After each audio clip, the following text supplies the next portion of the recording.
Welcome to the Undrafted Uncensored cast of Pod. Hosted by Nick Archuleta. Mosted by Colin Zanker. And last but certainly is least, Joseph Goodwin.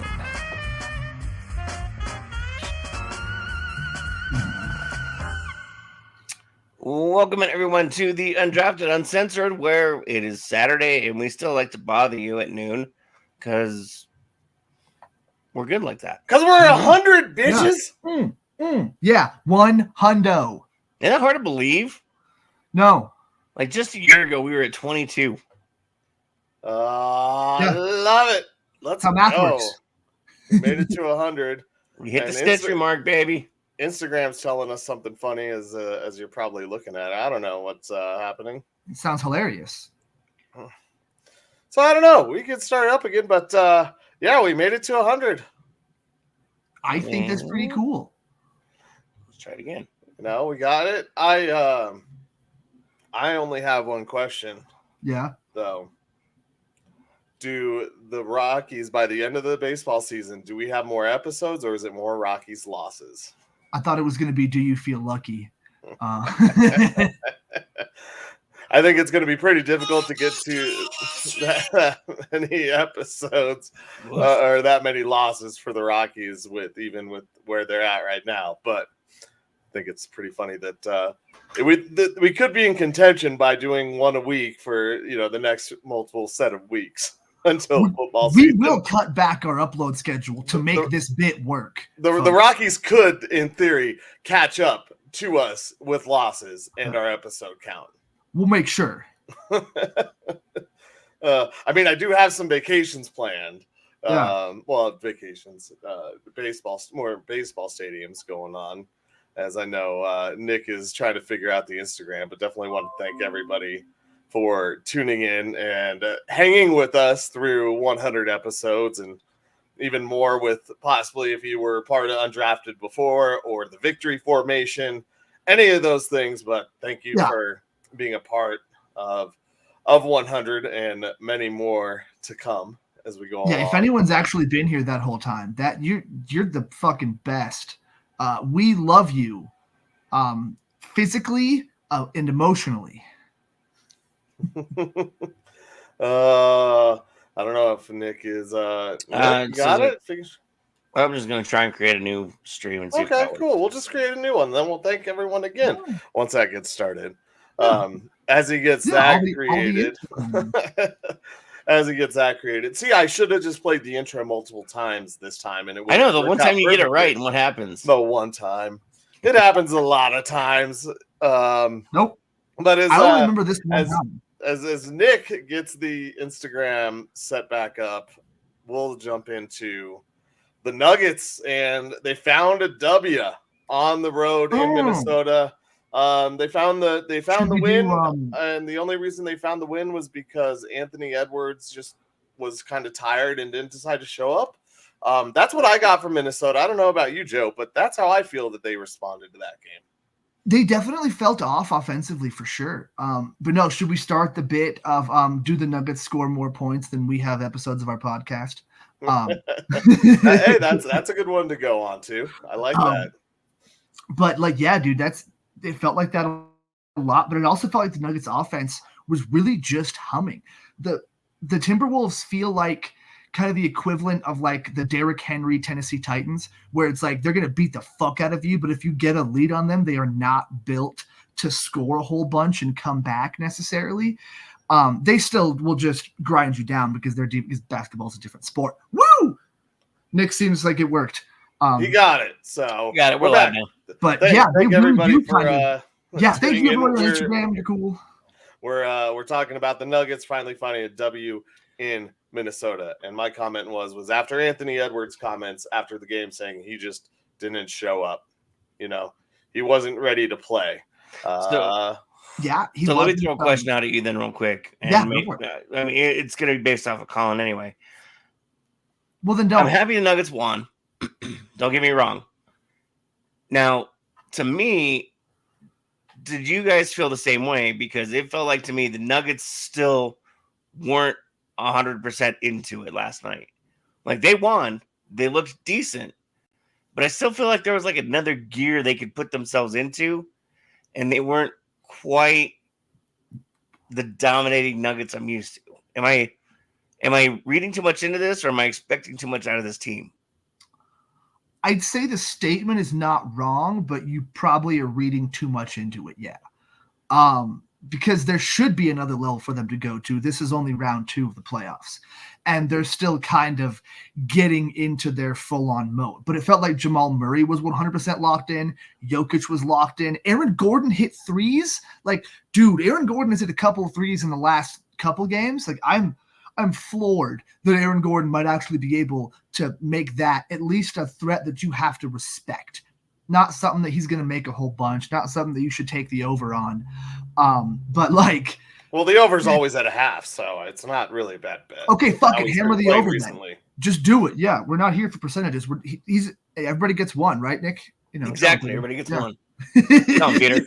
I think you are kind of wrong in that aspect, because what I think you saw was not Joe. You mentioned Aaron Gordon and him hitting threes. Aaron Gordon wasn't the same physical presence that he was, but the Nuggets were very locked in from the outside, and a lot of players were, and they played different roles than we had seen as of late, because you had KCP going in there and getting multiple rebounds, which when's the last time we saw KCP getting boards and crashing the boards like that? We haven't seen that in months, maybe even years of him being a Nugget. Yeah, with KCP. You know, and you know, the way that they were locked in, I think that it was just a different style, and you had to play a different style of game if you wanted a different result. So I think these guys were fully locked in, and they won. I mean, they won the game by 20. What? They won by 20, but and they had a 20-point lead like the whole game. It felt like cruise control once they hit that 20 mark. I don't know. It's actually an NBA record. No team that lost the first 2 games at home or whatever, or lost 2 games of a series maybe, came back to win their first one by 27. That's the highest margin of victory in that particular situation. So it's a niche like record, but technically that's a record. No one's won by that much after losing the first 2 games of a series. Maybe it's only the home game, so we'll get even more specific with it, but that's still a pretty big fucking deal, man. Especially with the way they play, to come back 27 points. Like that's huge. It just proves they're not out of it yet. I don't think I set the bar high. Yeah, I understand what you're saying, Colin. Don't get me wrong. But you said they set it on cruise control, but they kept it at 20 basically the whole game. That's something that we haven't seen this Nuggets team do. They've given up the leads and let other teams come back. No. They let the Lakers do that. You know, that's what I'm saying. This wasn't a cruise control type of game. They kept their foot on the gas, and maybe they weren't as aggressive. You know, they could have won by 40 with Anthony Edwards deciding to take the night off. But in all honesty, I think this was something that we haven't seen that shows that they were very locked in, and all of the guys were ready to play because they held that lead and they wouldn't let Minnesota even get a thought of coming back.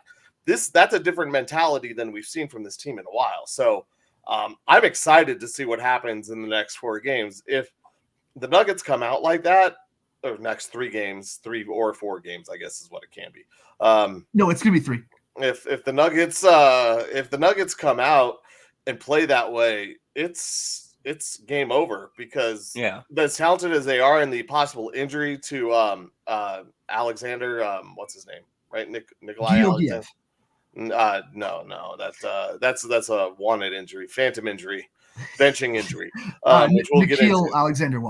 Alexander Walker, yes, at the end of the game, who went straight to the training room after falling on a Jokic screen, which luckily I was able to get back and watch the end of that. Thankfully, I was texting Joe because my stream went out. I was like, they're finally winning and I can't watch. I would also like to thank Peyton Swatson for the swat with 20 seconds left. That was nice. That was a $50 win on $10. Oh, nice! Oh, fuck yeah, that's awesome. I was happy to see some of the young guys, like seeing Strother hit that just fucking buttery smooth 3. Like that makes me excited for future Denver Nuggets years, and having a guy that can hit more threes. You know, having him and Porter out there at the same time, if he can continue to develop. That makes me happy for the future. Because whenever a team has this many good players that make this much money, you always get concerned about what they're going to be able to do years down the road. But obviously right now it's the playoffs, so we're worried about Minnesota. Yeah. I mean, I and like I said, Colin, I see what you're saying. I think I've set the bar so high because of how good I know this team can perform that, again, I'm happy with the victory. Don't get me wrong. It was a fun game to watch. I think I just need to tone myself down a little bit because you want them to win by what? Fucking 40? Yeah. Like, come on, Nick. Like, calm down. They held it together and they held that lead the whole game. This should be like this is the most signs of life that we've seen since the NBA, since the finals last year. Yeah. They were kicking the crap out of the Heat. You know, like this is through the season. It was kind of like, all right, whatever. It doesn't matter. But them holding this lead should be like literally cement that, all right, these guys know what time it is now. Like they got punched in the mouth and they decided to respond. I started thinking about it last night, and I mean, it'll lead into a story later. I almost looked at in the third quarter. I almost looked to see what the odds were for Minnesota to come back and win on the money line, because I wasn't quite sure when that second unit came out. I was like, I don't know. Maybe I should look into it. I'm like, no, don't do it, because then you're going to curse them. Nope, don't do it. Absolutely not. I didn't look, but it leads into a story later for the Avalanche. That'll tell you. Yeah, I did it. I did it for the Nuggets in game 2, and that didn't work out. Yeah. But I hit. Oh man, Christian Braun hitting a 3 also got me some money last night. Hell yeah! You know, I just and to go back to Aaron Gordon, your kind of original question, it was a weird game for Gordon because he did hit those 3s, but he also only had 2 assists. Like he wasn't as involved in the game. One thing they talked about afterwards was Aaron Gordon brought the ball up the court and then handed it off to Jokic afterwards. So it was less taxing on Jokic because of how physical Minnesota was. And they were still physical in this game, but the Nuggets found a way to get around it and work around it. Those 4 days, I said before this series started, regardless of what happened in those first 2, that I expected Murray to be back.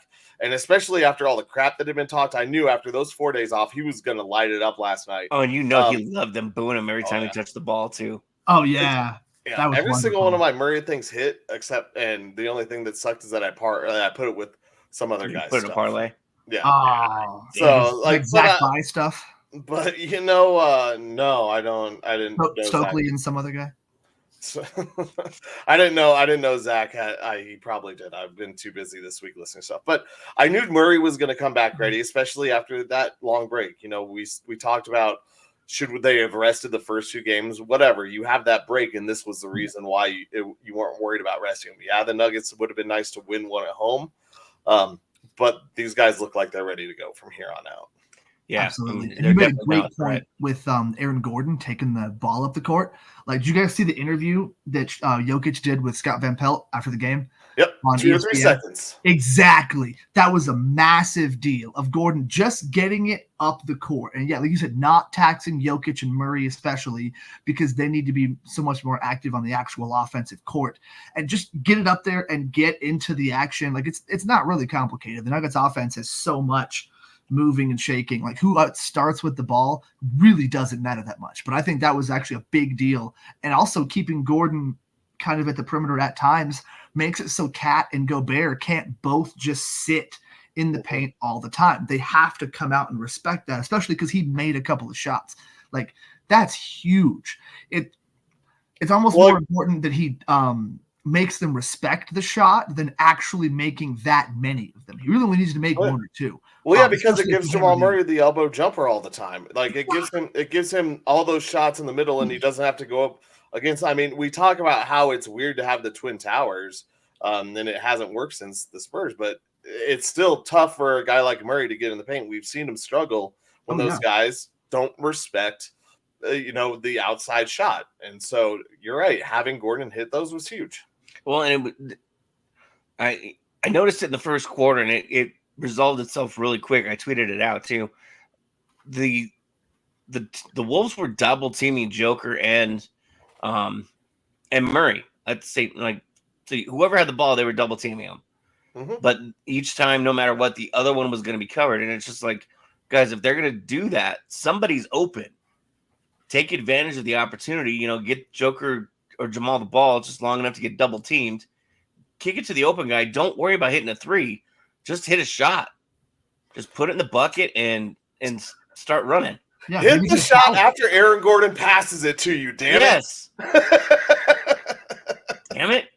Him and I got a triple double one that almost hit that I'll tell you about. I was gonna say, did you have Aaron Gordon assists? No, I know I did. I had him at 5 assists, and he's gotten that every game except for last game. That sucks. So I had in game 1 also I had a triple double for SGA. Nice. He's sitting with 4 minutes left in the third quarter. He's already got the points. He's got 7 boards and 8 assists. Okay. He ends up going into the fourth quarter, hitting the rebounds, which I was like, oh my God. I also bet over 10 rebounds, which was plus 600. So I hit that. So I was like, cool. That's the hard part. He needs 2 assists. Fourth quarter, not 1. Ends with like 27, 11, and 8. I was like, he lost a $10 triple double bet for 360 or 380 or something. Yeah, I definitely heard that take on ESPN. If SGA has 2 more assists, they win that game. That's all I'm saying. Yeah. That's all he needed. He just needed someone to hit a shot. That's what I needed from Aaron Gordon's passes. I needed anyone. But they were hitting their shots on their own. They didn't need to pass it to each other sometimes. No, and it was nice to see them come back and play real basketball again. I don't know. I don't know what happened those first 2 games, but that was ugly and disgusting. And hopefully this shuts up the national media too, because it won't. They were writing the Nuggets obituary. Oh yeah, in that sense, you're right. Also. I think they will. They even talked about that in the broadcast. They're like, so many omissions and deletions are being made right now en masse. Yeah, as the Nuggets have come back in this series. I mean, one thing. Oh, I was gonna say one thing we can't rely on is basically 50% from the 3-point line. I mean, the Nuggets shot 48%. Yeah. If they could continue to do that, that'd be great. Yeah, win a championship, easy. But Nick, you alluded to it earlier. You don't necessarily need to kick it out for a 3. If they are guarding those lines, get it inside to someone for an easy bucket and finish. Yeah. Like I said, if the Nuggets can continue to shoot 48% from 3, cool. It's going to be an easy trip to the championship and through it. But I don't expect that. I expect them to go back down a little bit, of course, reverse the mean. But it was overall, it was one of those performances that, as hot as the Timberwolves were in like game 1, the Nuggets were just as hot in game 3. Yeah. And it shows too, the Timberwolves didn't respond to the pressure as well as people expected. Anthony Edwards got all of the Michael Jordan comparisons, which made me smile because I've been saying that this whole year and a little bit of last year too, just in terms of style, not in terms of skill yet. But like they have that same play style. They have a similar killer mentality, but Edwards is not there yet at all. I can't remember someone was saying Kobe-esque. Yeah, Kobe to an extent because of that jumper, but I feel like Kobe got that jumper from Michael. He just did it way more often than Michael did. But that just like sprinting and just stop mid-range and just fly up almost like parallel to the basket and just bloop. Like, dude, it's I don't know about he has that style. Plenty of guys play in the style of all-time greats and aren't as good.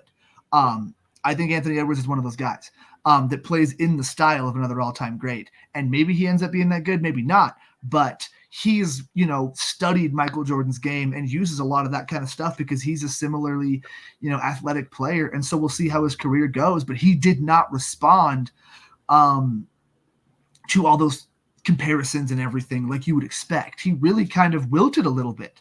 Not Chamberlain, but he wilted. So that'll be interesting to see how they respond in the next game too. Sorry.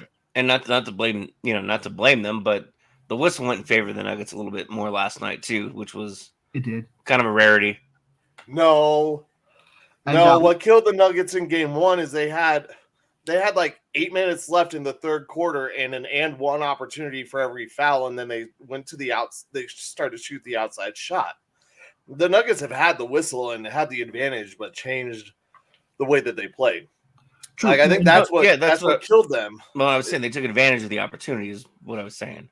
Yeah, the I think Nuggets- game 2, the whistle was really on Minnesota's side to an extent, but Denver, they took that so much harder. Like normally, I love Michael Malone getting fired up and yelling at the ref because it fires up the team usually. Even when he gets himself kicked out, like they get like, fuck yeah, now we're going to do this. But it had the opposite effect in game 2 where they started bitching and they started complaining to the refs. And that was why Jamal Murray threw his heating pad out because he was just frustrated. Like the frustration took precedent over the anger, which sounds like the same thing, but like that fuck you, we're going to beat you mentality wasn't there. It was the fuck you, give us the calls mentality, and they never were getting the calls. And I think that mentality is really what killed them the most in game 2. And yeah, they had plenty of injuries and other stuff too, but like that constant complaining about fouls, it never works for Denver teams in general. And it's not something that you normally see from this Nuggets team. And I think them getting away from that too in game 3 was a big deal. Because the whistle, it was probably a little bit more on their side, but their attitude about the whistle, I think, was a massive deal. Well, I think what it is with this is what you mean more is like the attitude of we're gonna win in spite of the whistle rather than they were blaming the whistle in game 2. Yeah, exactly. Like that's a lot more of what it was. I don't want to put words in your mouth, but that's what it feels more of like. You know what I was saying. You translated it better than what I was able to. Speaking of translation, the switch over to the Canadian side, and let's go to the ice, where our Avs decided to split it in Dallas. Yeah, that's not. That's definitely a foreign country. It's not Canada though, but you're right. You ever been in Texas, dude? Yeah, that's not America. They say they are, but they're like the skin tag of America. They've got all of the flags. They're attached. That's about it. What's up, Allie? I know she's out there listening somewhere. What up, my Silver Punk gang? There are a lot of people in Texas and Austin that I am hanging around with. But actually all of Colin's exes live in Texas. You know, the one that passed away last year was. Of course, but I don't have any other exes in Texas that I know yet. It could be, but I don't typically keep tabs on exes. So, or the state of Texas. So they have split in Dallas, which was a good thing. You wanted them to. I mean, I would rather them taking both games, but first game they go down 3 and they come back and win it in overtime. So they decided to do that again in game 2, go down 3. And so I'm like, hey, this looks familiar. Let me go throw $50 on the Avalanche coming back. And then they go down 4. Oh, you did it before. So I go to another app and I'm like, let's throw another 50 down. Then they started to that one back. Was even higher. I was like, all right, they start coming back. And they get 3 goals, and I'm like, oh, here we go, baby. Here we go. It's going to be great. I've seen this movie before. And then an empty netter. It's like when that movie makes a terrible sequel. Like all of them. Spider-Man 3?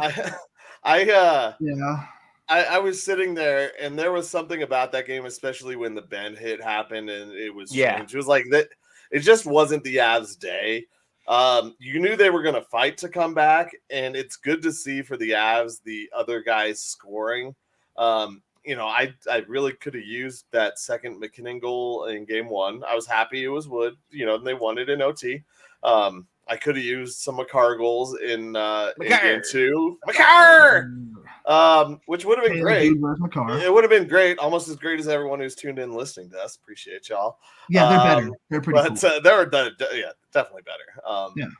But I think that these other guys are stepping up in the playoffs, except for Georgie. I don't know if it's time for a change. I don't want to call for a change because they're winning.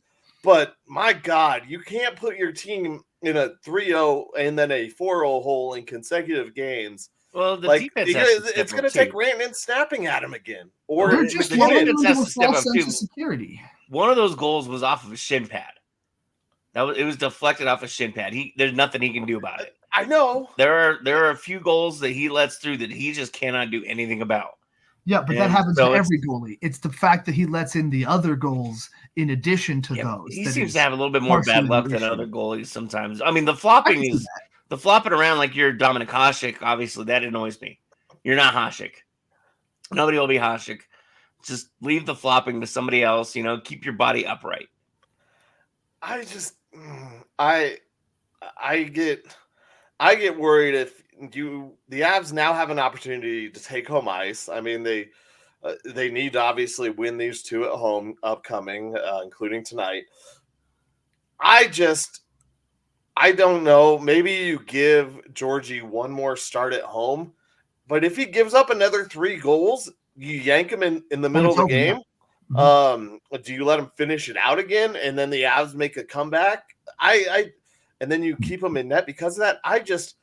I get worried because you can't keep doing this, especially if the Avs progress in these Stanley Cup playoffs. They are not going to be able to do this in the conference finals or the Stanley Cup final. I mean, there's no way. I think this is their toughest match. I think, like the Nuggets, I think this round is what it takes for them to get past everything. If they can get through this second round, their next round and the finals are not going to be as difficult because I don't know the Rangers. Look at the Rangers right now. They're having a hard time with Carolina. Really? Okay, I thought they were kicking ass. The Panthers and Boston are having a high, but that's what I'm saying. These other series are really high scoring. I don't think the Panthers and the Boston series. I don't think any game has been under like the winning team has had 4 or 5 goals in every game. Sorry. I was thinking of the Boston series, and the Rangers are the ones that are walking past Carolina right now. That's the team that they're with Mika Zibanejad and obviously Igor Shesterkin. Exactly, jerking the Sturkin. That's the team that like I've been saying that I don't actually believe in Boston, but the Rangers are the NHL's Boston. Like that in terms of the Celtics. Like I don't believe in the Celtics as being the best team, even with Porzingis. I feel like the Rangers are that, but they're for real. Like they're actually the team to be worried about because they have the goalie and the offensive output. I think the Avs with their style can absolutely take them, but I think that will end up being probably the be all end all, which is good because you want that in the finals. But I feel like the NHL has the Rangers, where the NBA, it's a little dicey with the East. I don't believe in Boston. Well, I sit here and I look at the Rangers and. That's scary. If the Avs play the Rangers, I don't think they're favored in that series. No. Because last year they lost a bunch of games, like 2-1, where it was a lucky bounce on Shesterkin, or is 1-0 in the playoffs. I mean, they're still a good defensive team, a very good defensive team that has found their offense. And Shesterkin, you're not going to be able to. You go in a 3-0 hole against Shesterkin. In the finals, you are not going to come back on him. Like, how crazy would it be though that Georgie faces his old team that said, "You can't get us anywhere. He ain't going to face him if he keeps giving up 3 goals." Yeah, Justus Anonen's going to face his old team. He's going to be watching from from That's fine. Juice is ready to go. We'll let the juice loose. Well, the juice is 6 feet under right now. Too soon. I think we should re-gift that nickname. It's too good of a nickname to go to that guy. So, yeah. We'll let Orenthal rest where he may. Current backup goalie, maybe not, but they haven't loosed the juice yet. So that's what scares me because you can't.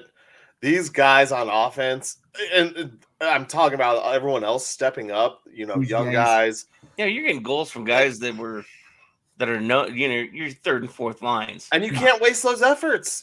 But they have to step up too and play defense. Mm-hmm. I'm not blaming it all on Georgie as much as everybody wants to. They still have to step up and play defense. But even if it's not all on Georgie, sometimes the right move is to make a switch. Even if it's not sometimes you got to switch out the quarterback. Even if it's not necessarily all his fault, it's just not working. You need something else. You can still end up going back to Georgie, maybe. Depends on how he takes the benching. Or if it's taken as like a benching or as like a we just need to play a guy for a game and kind of get Georgie some rest maybe or whatever. I don't know. But I think that's the way they have to go, is they have to keep with Georgie for one more game and keep him on kind of a leash. You let up a few goals, then that's probably it. Depending on what time of the game that is, maybe you pull him, maybe you don't, and you just start Annan in the next game. It's tough to say, but I think you're right in the sense that if he keeps giving up too many, like 3-0, like before the Avs get a chance to get anything, we go down 2 to 3 goals again and lose another one. I think you have to give Annan a look. But again, what does that say about your team, though, that you're able to give up that many goals in that few shots? And it means you should be sweeping series. Yeah. It means that your defense needs work. It means that, and that's including the goalie. That he's part of the defense. Yeah, he's part of the defense. Like, yeah, that side of the ice you need to work on a little bit more, because I mean, you're putting shots up left and right on some of these goaltenders, and you're not getting the bounces you're expecting. I mean, you can only do so much. So I know at the end of the first round, like he looked good after those first few games, but you can't continue to start slow. You just, I don't know why he can't play the first few games. I guess we'll see what happens in game 3. But you can't continue to start slow in these series, because luckily the Avs aren't in a hole because they made a great comeback and then win it in overtime. But even some of those, some of those games in round 1, like you say, Georgie looked better. He still made easy saves look very difficult. Like that's because he's flopping around. I mean, that's not going to change. Like it's not a good thing. He's gotten better. Like his defense, it hasn't changed. And so, if you're making easy saves, I mean, in my mind, easy saves. I don't know what it's like being out there being a goalie, but in comparison to goaltending that I've seen in the past, what should be easy saves he makes look difficult. It's not a good sign. Maybe he's not seeing the puck fine. Maybe he needs the Darcy Kemper treatment. Yeah. Which optometrist do we send Darcy to? We're going to send Georgie, or as they like to call him on the fan, Gorgie, over to this guy. I've actually heard Bednar say that too. So maybe it's Gorgie. Is he like a breed of dog? Oh Lord. I don't know. I'm feeling more confident in the Avs than I am the Nuggets anyway. Not that they're not giving me heart palpitations as well, but thankfully, anytime the Avs or the Nuggets do anything, and I have any pain in my arms, it's my right arm, so I know it's not my heart. No, if it's the left arm, it just means your heart's breaking. Yeah, and that also means I should probably see a doctor. I don't know. I have about the same amount of confidence in both of these guys, in both these teams. Yeah, there are flaws, but there's what I saw from the Nuggets last night. I would have said I had more confidence in the Avs before the way they played last night. Yeah. But the way they played, I think they did figure it out. In the Avs, like it's still a little shaky, but George, you proved me wrong, but for the love of God, like start a series and hold the other team like early on in a series so the Avs can go up 2-0, and then all the pressure's on them, and your offense is going to score when the other offense is pressing. Yeah. Like your offense can already score when the other when the other team goes into turtle defense. It doesn't matter if they're trying to stop you, because the Avs are going to force the point. Georgie needs to play with the lead. Am I not turtly enough for you? Yes. Am I not turtly enough for your turtle club? Nope. I don't know. I think part of the problem is, again, I said it before, I think we have the bar set so high for these two teams right now, because we've reached that point with these guys where we expect championships. We expect championship play. We expect championship presence. And we expect them to go out and dominate every night that they play, because that's what they should be, and that's what they are, in our opinion. And that's what you should think in your locker room too. Well, things are going to happen, but with the bar set so high, you need to start working to achieve that. Well, and you need to deliver like these for us as sports fans in Denver. We've never had this opportunity, like legitimately, this window where both these teams can win a championship. Yeah. And Yeah, we this did in the window, bubble. this window isn't. There were the injuries that were. They were both young, also. Yeah. Like Kale was very young. Kale just came in. Came right out of college into the yeah. playoffs. Yeah, and the was after Nuggets his were college very season. young too. But that was the last time that we had both teams going far into the playoffs. The Nuggets made it to the conference finals, and the Avalanche, I think, got knocked out in the second round by I forget who it was, some assholes. Dallas. So I think that was the last time they had this opportunity. But this is better. Like both these teams look better now than they did then. This is kind of what we thought we had in the bubble. I remember being up at my dad's cabin being like, man, this is so cool. Both these teams are good right now. We're going to have this for, a long time coming. And then Jamal got hurt. And so the Avalanche won and the Nuggets came back and won after Landeskog got hurt. So this has been, I think, the best opportunity to do both. But I wouldn't say it's the first time they've had it, but like this feels better. This feels well, so I mean, you knew in the bubble though the goaltending was shaky for the Avs. I mean, I don't want to go back on all of it, but that's what I'm saying. Like the bar is so high. The bar is so high, and it should be high because these teams only have so much time, and we as fans only have so much time that we can expect these teams to win championships. Yeah. This isn't going to last 20 straight seasons. Like I would love it. I would love for it. Yeah, this is not Patriots football or whatever, or Yankees baseball. Like this is not what you can expect out of these leagues anymore. Yeah. So yeah, the expectations in the bar has to be high, and these guys have to deliver year in, year out while they're here because they've set up, they've built it up to that. Like, so I don't see why you should apologize for setting the bar high because as fans, we want parades. I want to see championships parade because I don't want to wait 40. I don't want to wait 40 more years for another parade. All right, because we all know that there isn't going to be one in October anytime soon. So, like, for the love of God, I highly doubt February is coming in the next 2 or 3 years. Hey, that's not true. The NBA or the NHL could have to postpone the season, and we could have a parade in October for one of them. Juju out there. I'm going to mute the I will murder you. Joe is going off screen. Something can happen. That's all I'm saying. Nope. You're about to get kicked off the show forever. You can have we have another COVID event. Oh, dude, I swear to God. No, I didn't say COVID. I just said anything. Yeah, but that's how that's going to happen. What if we get a UFL team? When's their championship? Is that in October? No, that's like July. I'm just saying parades can happen in October. They won't be for baseball. Well, that's exactly what I said. Yeah. And we don't know if there's going to be any football parades in the next 2-3 years. I mean, it's not impossible, but it's definitely not. If you got $5 you want to throw away that might get you $500,000, throw it on there. But like, it's not going to get you $500,000. I don't think it would. Not getting you. It's getting you like $1,100 right now.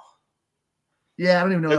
I think the Broncos are plus 4,000 or like 5,000 or something. Yeah, that's not even worth losing the $5. I'd rather buy a cheeseburger. Paradise. I'm pretty sure. Maybe they're higher than that. I could be wrong, but I like mine with lettuce and tomatoes. Well, actually, speaking of the Broncos, let's go ahead and kick over there real quick. They signed their first-round draft pick to a 4-year, $18.76 million deal. That's okay. That's a cute money. It's cute money right there for a number 12 pick that should have been drafted in the second round, but I'm okay with it. I mean, fifth year option, man. That's for the quarterback, especially. That's just worth it. It did feel a little bit of a reach, but like you just couldn't guarantee. We talked about this in the draft, how far he was going to fall. So it's like, fuck it. I think, and if he ends up being good, that's a steal. That's what we're hoping for. I think he's going to be the steal. I think he's going to be because you look at all these quarterback draft classes, and the first 3 or 4 usually pan out to be meh. And then there's that one that's a little bit later that just kind of stands out a little bit more. Josh Allen. That's what I was saying. Yeah, Lamar Jackson. Yeah. Okay, so we can pick those names out of hats, but let's go over all the number ones that have been good. Like Tim Couch, Jamarcus here. Russell. that have been good. I know. I'm fucking. Sure, we can go over all the bad ones that you want, but there's a lot more of those high draft picks that have been good in comparison to the late round guys. Trying to be positive. There are three. Oh, yeah. There are 3 second round quarterbacks who have reached the Super Bowl. It's Tarkenton, Favre, and Breeze. All right, so let's not Favre. Yes, Brett Favre. So let's not play games and say that. There are ways that, it is a gamble no matter what, because you don't know how it's going to translate. But most things show that you're not likely to get Brock Purdy. You're more likely to get Mr. Woody himself in the 6th round as Mr. Irrelevant than Mr. Brock Purdy. All right. Reach for the sky. Howdy. Best call at the end of a hockey game I've heard in a very long time for Wood scoring the goal and Connor McGahee. Reach for the sky. That was only 29. Wonderful. I don't know. I'm.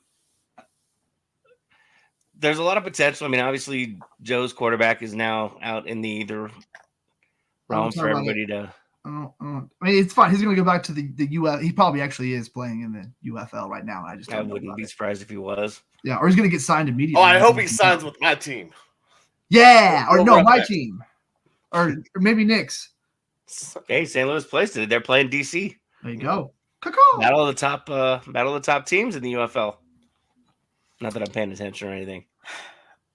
Unfortunately, that is not the game that we are picking today.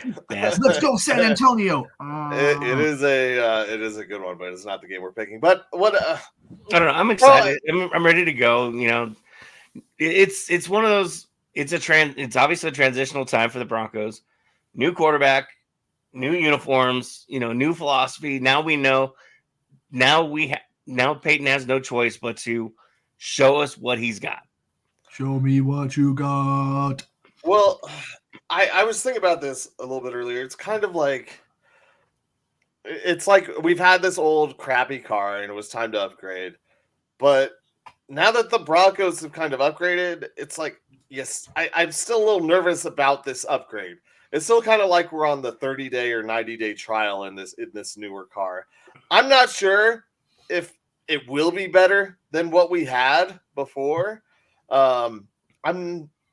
I'm hopeful that it is, but I'm also have a lot of nerves because I'm putting a lot of hope into this car being better than what we had before. And like so this analogy a lot. I'm very hesitant because now that some of the draft excitement is worn off, I'm still excited that the Broncos got Troy Franklin to pair with Nix. I think that was a huge move. There's still so many holes on this team. Yeah, but we knew they weren't going to get filled right away. Well, I know, but what I'm going to is like, there are still so many holes on this team. Is that going to hinder a young quarterback's development in Nix? Did the Broncos make a mistake by not maybe moving up and building the offensive line or doing some things to better themselves in multiple areas and maybe moving back and letting someone get Bo Nix? Like that's what I'm saying. Like, I want Bo Nix to be good also, but I'm nervous that this team still has some holes in it. And we got this test run to see if Nix can do it, but maybe in that test run, you hit a bad pothole and it messes up your car forever. And maybe Nix gets put in a pothole and he's messed up forever. Well, it's possible, but I don't know. I think unlike games from the 2000s, I don't think it's going to hinder. Linemen are a dime a dozen. Oh my god! You can find for where they're at right now. You can find enough to patch your line together. Obviously, you have to make sure that his backside's covered. Still have Garrett Bowles over there. I mean, it just depends on which Bowles shows up that day. You have a center. We don't. Kelly out there, so you've got some experience in front of him at least. You can find guys for now. Again, this is the transition period too. How do you get guys to come in? You start winning. Now you have a quarterback that can probably lead, but I don't think he's going to start right away either. I don't see Peyton starting him right away either. They're going They're going to throw Zach Wilson to the Wolves and see how long before they can kill him. Oh, awesome. So Zach Wilson gets to be a sacrificial lamb and scare the crap out of Bo Nix before he goes and gets his head blown off. Zach Wilson Bo Nix played in the SEC. Okay, let's not get into it. He played in the SEC for 2 seasons and then he moved to Oregon where his uniform was kept clean. Huh. He looked great where his uniform was kept clean in the Pac-12 because he had a really damn good offensive line. In the SEC against high caliber, opponents with lesser talent, he didn't look so good because he was getting hit and blown up. That's what I'm saying. That's what I'm afraid of for Bo Nix's development. He was also young, and he was running an offense that wasn't catered to him. So now he's a rookie in the NFL, Nick. Yeah, but he's younger not than everybody because he's one of the COVID kids, but he's younger than Max Crosby coming at you 2 times in a season. Okay, than Joey Bosa. He's still, no matter what, he's going to do rookie stuff. He's going to have Garrett Bowles to worry. But if you can throw Zach Wilson out there, figure out where your line holes are. No, and then from there he's not going to get scared. It's football. He knows football. He knows what football is. And again, he played in the SEC, so he knows what it's like to get the shit kicked out of him. Yeah, but I don't know, man. I feel like he's going to beat out Zach Wilson. I feel like he's going to be the starter. And if he does, then he has no choice. Just because of the talent ahead of him or lack thereof. I think he's going to end up being, and that, I don't know, man. It's going to be tough. They do have questions at offensive line, though, because who is the center? Forsyth? Or the other guy? That's a good one. I don't remember now. I'm trying to remember the dude's name. Miners, Kush. Yeah, no, Cushenberry's gone. I know. So that's why I was wondering what you were. Yeah, they've got Miners at guard. Like they don't have a center yet. They're gonna the competitions between they had Quinn Wattenberg, I think. Is it Luke Wattenberg and Forsyth? Yeah, they got 2 former backups that are competing right now. They might bring in somebody else. And Wattenberger was a 7th round pick last year, also maybe something like that. Yeah, I think that's who it is. Is Wattenberg and Forsyth? No, he's the long snapper though, isn't he? No, long snapper is Jabroni. Jabroni. Yes, I love it. Mitchell Frabroni, my guy, the Jabroni. But yeah, no, the offensive line definitely has questions. That's going to be something they'll have to figure out. I mean, they can patchwork the offensive line, Nick. You're right, but that's not something you want to do. That's something the Broncos have been doing for like 7 or 8 years. But like I said, they haven't been really building it. There's almost starting to now with the youth and Quinn Miners at guard. Who knows if Bowles ends up being one of those guys that plays into his late 30s because he was drafted late. So that is possible. It's not necessarily likely or something you should bank on, but that's especially with offensive tackle, especially that's something that is a higher possibility than other positions. But like other than those 2 spots, like there's question marks on that line. They're paying Ben Powers a lot. Luckily they got McGlinchey to restructure. But it's going to be a tough year. I don't think they're going to be great this year, but they might be able to find a rhythm. If Zach Wilson's starting, I'm concerned because that means either they don't think the team is good enough to put Bo Nix out, like Nick says, or Bo Nix doesn't have it yet over Zach Wilson, and that worries me even more. Yeah, hopefully Nix's speed of the game, he catches up to the speed of the NFL game very quickly. That's going to be a big thing because you're going to have to get rid of the ball fast behind this line.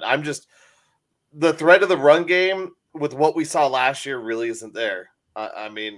Edric Estime, I hope he comes in and bruises, but it's really going to take him having a quick processor because, Wilson was sacked, 50 times? Whatever it was. Well, how many of those were his fault too? Well, but you're not trying you have a rookie quarterback back there where that's why I'm saying the speed of the game. Mm-hmm. And yeah, it's his fault for not getting rid of the ball quickly enough, but this is a rookie coming in from an offense where he had time, and I know he threw a lot of timing routes, but he had an offensive line he could trust. I don't know if he gets rattled with an offensive line he can't trust. Maybe that's what happened when he was at Auburn. So you have Wattenberg as one center. Wattenberg and Forsyth, I think, is it. Forsyth was the other one, and then there's one more. Mustafa. Sam Mustafa out of Notre Dame. Yeah, the planet where they fight General Grievous. Yeah. Speaking of grieving. The Rockies. The Rockies. Yeah, The let's Rockies go over are to the Rockies real quick. Hey, 2 in a row, okay? You win one more. That's called a winning streak. Is It it, has though? happened before. Not here. This is the ultimate definition of a team not giving the Rockies any credit. I mean, you have the world champs and the Rangers coming in, and Well, in their defense, they threw John Gray yesterday. John Gray John can't Gray's pitch. We all know John Gray can't pitch here. at Coors Field. Yeah, Yeah. that's what I was gonna say. Which is why you should have traded him at the trade deadline and gotten something for him before letting him go in free agency. But regardless but that would of require that, the Rockies, okay, they can get a winning streak, but Chris Bryant's back isn't magically going to get fixed. The Rockies aren't going to. I don't rely on Chris Bryant for anything. Like at this point. these rookies, this team is still just so far away. I'm turning on the Yard Goats to watch them and Zach Veen and Dolander, who had 10 Ks the other day. Oh, dude, he looked good, didn't he? I'm watching those guys play because somehow I hope that they don't get screwed up in between their time between then and coming up to the Rockies organization and changes happen before. They won't get screwed up. They'll just get called up too early, and then they'll just. Well, that's what I'm saying. Something doesn't happen to screw them up before. How is that not screwing them before up? change happens? I don't know. I mean, it's fun to watch the minors guys. It's fun to watch. Yeah, there's hope. These younger guys that are coming up right now. I mean, Beck's having a little bit of a hard time at the plate, but he's starting to get better. Defensively, the dude's great. He's got some good speed. I mean, his first time up, his first cup of coffee in the bigs. We'll see. Well, but this is my whole thing with this Rockies team is that you're playing at altitude, and if I were GM, owner, whatever, I would play to your strengths. Play to those porches. Play towards having altitude. Do like the Yankees do. Thin air. Exactly. That's what I'm saying. You have that short porch out in right. Use it. Yeah. Like, get guys who can hit line drives that would be singles anywhere else that are home runs there. You're at Coors Field and you're not putting together a mashing type of team. Like, yeah, your defense, it's great to have a good, especially outfield at Coors Field. It's a huge outfield. But your corner infielder should be where your power comes from too. And right now, Ryan McMahon is probably your all-star. Yeah, I agree. And that's not good because he had his string where after Nolan left, he was hitting home runs, but that has died off. He's lost his power. So this Rockies team is so devoid of the talent, man. It sucks. And I don't want to say total talent because they're very good defensively, especially in the outfield. You have no offensive pop. Tovar isn't that much of a threat. Diaz is one of the, he's decent. Close your eyes and hope he smashes it. Blackman you can rely on, but not for power anymore. No. Nolan Jones is hurt. You have no pop in this lineup. This is not that lineup that you looked at after the World Series and was like, man, this is scary. Like, everybody in this lineup is awesome. I mean, even then, that World Series lineup wasn't all that scary either. It was pretty scary. It was decent guys, but Atkins, Hop, Helton. I mean, you had a Tulo for the time, yeah. Cargo, right? Cargo. No, yeah, Cargo. No, I mean, yeah. He might have been on the team, but he wasn't like a prominent. But I didn't start hearing his name until later. You had pop all over that lineup, and then you had speed also, which the Rockies with Nolan Jones out definitely have a lot less speed. Don't forget, now you have the brightest barrier too, though. Well, and that takes away from that too. Yeah, but you play to your. I mean, how fast can the current Rockies even be? They don't even have Kaz Matsui. Kaz is probably still faster than 75% of the Rockies. Yeah, that dude. He was I didn't watch a ton of baseball, but that time was when they were good. So I watched a few games and playoff games and stuff, and I was like, that guy's the shit. But that's what I'm saying. That lineup was built to be scary. Like, they had Kaz. No, he didn't have a ton of pop, but he hits a ball to the outfield. There's a threat of him going to second on any ball to the outfield if you don't take it seriously enough. Every batter in that lineup you had to take seriously. Yeah, to quote Jonah Hill, he gets on base.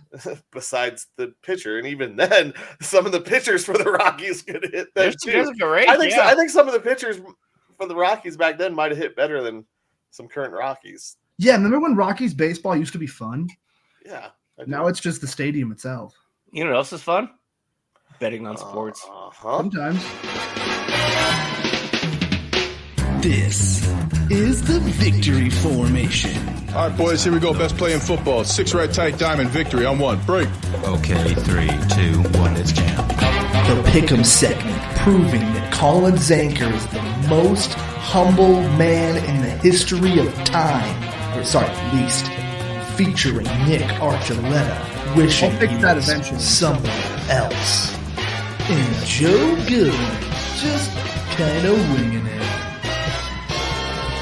That's right. This is the victory formation. Real games, real odds, fake money, but we keep track of it and give you our insights onto our picks for the best games of the week. Sometimes we're good, sometimes we're bad, and sometimes we're just average, much like last week. 2 of us went 2-2, and 1 of us went 1-3. We'll start off. We had the Brahmas and the Defenders. I was the only one to take the DC Defenders over the Brahmas as they won. I think it was like 18-12 or 19-12, something weird. At plus 100, that netted me $20. Next, we moved on to the WNBA and the Storm against the Sparks. The Storm were a minus 550 favorite, and they lost to the Sparks at plus 380 by like double digits. It was, I didn't even realize this. It was like preseason basketball, so it didn't really matter, but there were still odds on it. So there were odds on it. We're betting on preseason. WNBA, yes. And I love this. Nick and I both chose the Storm, and they got outshined by the Sparks, who Joe picked at plus 380. That netted him $48 of the week. All I'm saying is, in terms of X-Men, Jubilee is better than Storm, apparently. Oh, and I actually lied. Only 1 of us went 2-2, and 2 of you went. Well, I guess there it is. And I was going to say, wait, what? Hold on. Well, yeah. So I went 2-2. Nick and Joe both went 1-3. But with that $48 win, that was the biggest win of the week for any of us at plus 380 in preseason WNBA basketball that was in China or something, or North Korea or Korea or something. That was somewhere overseas. We move on to the Sunday night baseball game that we always pick. The Giants and the Phillies. Nick got his lone victory in this game as the Phillies and his favorite player in the world, Bryce Harper, homered, and Alec Boehm continued his hit streak on Sunday. They won 5-4 over the Giants in Philadelphia. And then our last game that we picked, it was the Knights and Stars in Game 7. Y'all thought the Knights were going to win. Yep, I chose the Stars, and the Stars came out victorious, and we know they are facing the Avs currently. So that means, Joe, with your 1 win at plus 380, you're the big winner of the week, winning $18. I came in second, winning $16.67. And Nick, you lost $10, but not bad for going 1 for 3. Joe, you're almost over the $400 mark at $394.36. I'm at $288.32. Nick, you are at $174.08. And we move on to this week's picks of the week. We start with, of course, Sunday night baseball. Odds are not out on this yet, but it is the Braves visiting the Metropolitans in New York. I'm pretty sure I know where Nick is going, but let's just have him say it because he's probably trying to look up who's pitching, even though it really doesn't matter for him. No, because it's the Mets and the Braves, so I'm going to pick the Braves. Yeah, okay. I knew that was Mets are going to Met. Joe, who you got? METS. I'm taking the Braves. Oh, okay. Jackass. I started typing in there. All right. I am actually taking the Mets. The Mets are on kind of a run recently, and they've played better at home. They're 18-19, and we talked about this the other week. The Braves are 20. The Braves are 23-12, but they just feel it doesn't feel quite right for the Braves currently. So I am taking the Mets at home. Next, we move on to the UFL. We have the San Antonio Brahmas versus the Houston Roughnecks as our game of the week. Brahmas favorites at minus 166. Roughnecks at plus 140. Joe, who you got? I'm taking the Brahmas. Clearly. Joe is definitely taking the Brahmas because that was his team at the start of the season. No. And my team at the start of the season was the Roughnecks. So that's the reason why this is our game. Let's I go. am taking the Roughnecks. Nick, you don't have a horse in this race, but you could choose a cowboy or you could choose a bull. I've been picking the Brahmas, and they've been all right for me. But yeah, let's just stick with the Brahmas. Woo! He's sticking with the Brahmas. I was about to yell, leaving me on my island alone with the Roughnecks. That's Next, okay. we move on. It just proves you're a to real fan, Colin. The We need the Sunday real ones night. stick around when everybody else is supporting. I'm very dedicated to the Houston Roughnecks lifestyle. Yeah, see, things happen in Texas. We move on to Sunday night basketball. The New York Knicks versus the Indiana Pacers. Knicks on the road at plus 200 underdogs. Pacers favored minus 245. This one is, I'm just kind of wondering. I know the Knicks have played a lot of minutes and Anunoby's out, but it just feels like they're a tougher team than Indiana, and I have to take them in this game. Even though Indiana won last night, I just don't know if I believe in these Pacers. Nick, who you got? I'm with you. There's a lot of recency bias in that choice, I think, in picking the Pacers over the Knicks, and I still think the Knicks are the better team. So give me the Knickerbockers. Joe, who you got? See, I do this every year. I get the series winner right, but I pick every game wrong. So I feel like the Knicks are going to win the series. I think they're a better team. I feel like they're going to bounce back with their injuries and everything. But I feel like I'm wrong, so I'm going to take the Pacers. And we move on to the what has become a viral song, especially in Canada. The Canucks versus the Edmonton Oilers. Have you guys seen that video? No. It's basically a guy singing to is it Queen? I can't remember what it is. But they're just saying, "Oh, Draisaitl sucks. Oh, McDavid sucks. Da da da sucks." It was I love pretty that. funny. So It's kind of like a British pull it up. soccer song. I was going to pull it up on the screen, but I did not plan ahead for it. So either way, we move on to that. It is the Canucks versus the Oilers. Canucks are underdogs at plus 170 in Edmonton at minus 205. Joe, who you got? How's the series going? Is it like 2-1, 2-2, something like that? Series is just starting. Yeah, one apiece. I'm pretty sure One apiece. I don't know, man. I feel I agree with all those sentiments that those guys suck, but I think they're going to end up getting a little bit. This is tough. Yeah, fuck it. I'll take Edmonton. Joe is taking Edmonton, the home team. This is one of those like where you look at it, the Canucks were the better team. Obviously, they have home ice in this series. It's the same thing as the previous game. Like, how is Vancouver such an underdog to Edmonton? And then it's like, oh, they have Draisaitl. Oh, they have McDavid. Oh, that's it. And yeah, but Edmonton, I've struggled with this, and I couldn't make up my mind before this. But I'm going with you, Joe. I'm going to go with Edmonton in this game one at home for Edmonton. Game 3, technically, of the series. Yeah. First game of the series at home for Edmonton. That's a better way of saying it. Yeah. Nick, who you got? I mean, we're going to go clean sweep here because I was thinking Edmonton as well. There you go. Love it. Sweep it. All right. Well, that'll do it for the victory formation as we hopefully we can't all do better than last week, but some of us will do better than last week. Some of us will do better than we did last week, but we will have the update next week, and we'll see y'all then. Appreciate everybody. Yeah, thanks everybody for tuning in on all our different platforms: YouTube, Twitter, Facebook, Instagram, Twitch. Wherever you are, we love you. Thank you, and thank you everybody over at E5280 Sports, especially Michael Spillin over there, for hosting us on this platform. Without you, we'd still be at 100 episodes, but it just wouldn't be as fun, and it'd probably be very not professional looking.